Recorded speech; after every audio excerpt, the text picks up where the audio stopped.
অভিনেত্রী মৌসুমী হামিদের বিয়ে হয়েছে গতকাল এবং সে বিয়েতে এক উদ্ভট উপহার দিয়েছেন অভিনেতা সজল।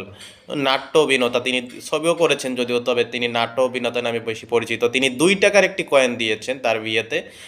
এটি আসলে সংবাদ মাধ্যমে আমরা দেখতে পাচ্ছি। আসলে বিভিন্ন বিয়ের অনুষ্ঠানে বন্ধু বান্ধবরা আমরা কি অদ্ভুত কিছু উপহার দিতে দেখি, এটি তার ব্যতিক্রম। তিনি দিয়েছেন 2 টাকার একটি কয়েন উপহার হিসাবে।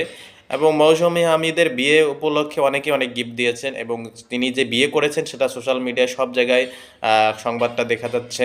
এবং তিনি যাকে বিয়ে করেছেন তার সাথে নাকি তার একটা আগে থেকেই প্রেমের সম্পর্ক ছিল, এরকমটা আমরা সংবাদ মাধ্যমে জানতে পেরেছি। এবং তাদের নাকি আন্ডারস্ট্যান্ডিং হওয়ার পরেই নাকি তাদের বিয়ের প্রতি তারা সম্মতি দিয়েছেন। তবে তার যার সাথে বিয়ে হচ্ছে তাকে নিয়ে অনেকের বিতর্ক রয়েছে, বিশেষ করে তার মানে চেহারা, ছবি বা বিভিন্ন কিছু নিয়ে মানুষের অনেক প্রশ্ন থাকতে পারে। আসলে যার যার ম্যাটার তার তার কাছে।